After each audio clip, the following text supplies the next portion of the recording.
खाली इतना याद है कि जो मेरी खोपड़ी थी वो बार बार सर के हर एक कोनों में बार बार टकरा रही थी, जिसकी वजह से सर का मेरा भरोटा बन रहा था बढ़ता। फैसला एक दारू की तरह था, देसी कोटर की तरह कि विजेता कौन है। हम रद्दी भर भी टाकियानमा के ऊपर किसी ड्रग्स का यूज करने का अपने फाइट्स में इल्जाम नहीं लगा सकते। नतीजा साफ था, उसने मुझे खाली मेरी खोपड़ी पकड़ी और मेरा हिला हिला के हरा भी दिया और चला भी गया वो। लेकिन एक बात थी जो कि मैंने फाइट के दौरान नोटिस कर ली कि बंदा एकदम नेचुरल फाइटर है और ज्यादा हार्ड ट्रेनिंग करने वाला है, और बंदे में कूट कूट के टैलेंट भरा है अपने बाप को उजड़ी चुड़ैल को हराने का। ताकि हनुमा को इतनी ज्यादा गिल्टी हुई कि मेरी हार के ऊपर कि उसने अपने आंखों से आंसू निकाल दिए, वो भी मेरे लिए। अपने बाप के तक निकाले नहीं होंगे, उसने मेरे लिए निकाल दिए। एक शेर को दिखाया जाता है और बैकग्राउंड में से एक वॉइस बोलती है कि प्राइम मिनिस्टर डोनाल्ड डक अपना इंतजार कर रहे हैं आपका। तो थोड़ी शान की भी आवाज आती है कि करने दो डोनाल्ड डक को मेरा इंतजार, तभी पता चलेगा। बैकग्राउंड से आवाज आती है डोनाल्ड डक की किया। अरे रोटलू फैन, इस बिल्डिंग की तो बनावट बहुत ही ज्यादा अजीब तरीके से बनाई गई है। क्या इसके नीचे कुछ करते हो क्या तुम?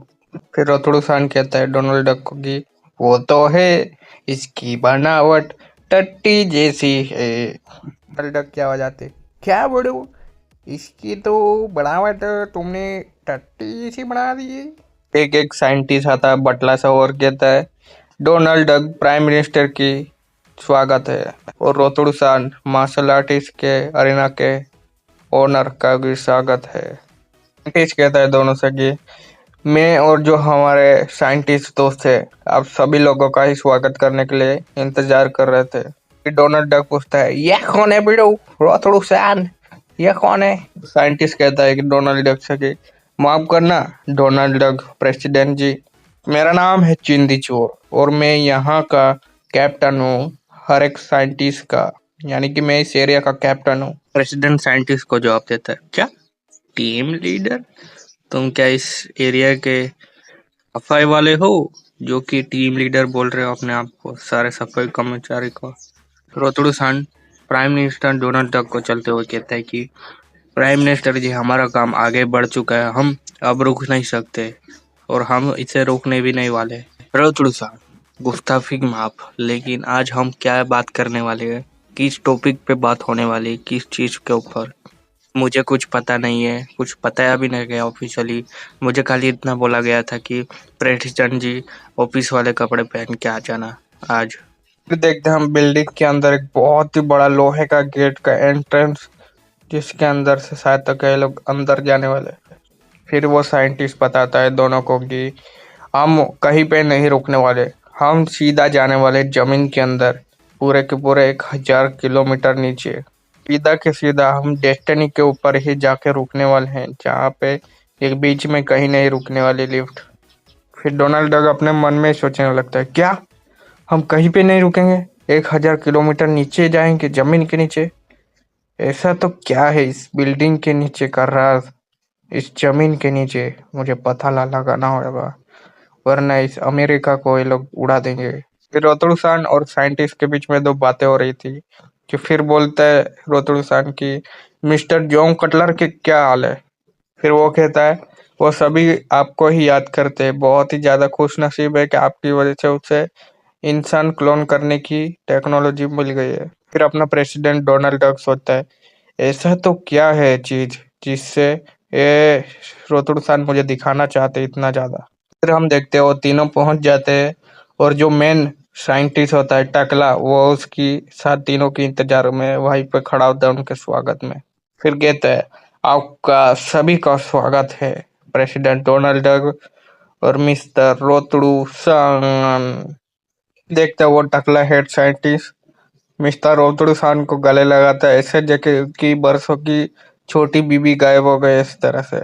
ऐसा लगता है दोनों टकले आज ही मिले हो सालों बाद और आज गले मिल रहे हो। साइंटिस्ट सोचता है इस बिल्डिंग के नीचे इतनी खतरनाक फैसिलिटी की लैब है, ये तो मुझे पता ही नहीं था। साइंटिस्ट चौंकते हुए पूछता है ये तो मुझे पता ही नहीं था। ये एक सीक्रेट लैब है जो कि यहाँ पे स्टैब्लिश की गई उस बिल्डिंग के नीचे। प्रेसिडेंट चिल्लाते हुए डोनाल्ड डक कहता है, रोतोड़ो सन सुनिए, ये लैब कब बनाई गई सीक्रेट तरीके से, वो भी बिना बताए अमेरिका को। फिर देखते हैं प्रेसिडेंट के चिल्लाने की वजह से दोनों टकले का रिएक्शन आता है। ये फिर दोनों कहते हैं, ये तो ऐसा जो करा प्रेसिडेंट की, साला इसकी बीवी को हम भगा के ले आए और इसके यहाँ पे सीक्रेट लैब एक खोल के इसकी बीवी के बच्चे कर रहे।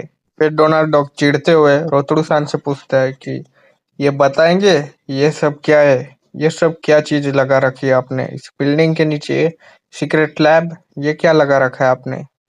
फिर वो है टकला साइंटिस्ट थोड़ा गंभीर हो जाता है और रोतड़ू सान कहता है कि ये सब मेरा छोटा मोटा क्रिएशन है, ये सारी चीजें आपके नाम। फिर डोनाल्ड डक थोड़ा हिचकिचाते हुए, थोड़ा जबन लखराते हुए है कि क्या क्या, ये आपके नाम केरे नाम क्या, आप बना क्या रहे हो, क्या आप यहाँ पे कुछ एक्सपेरिमेंट तो नहीं कर रहे हो।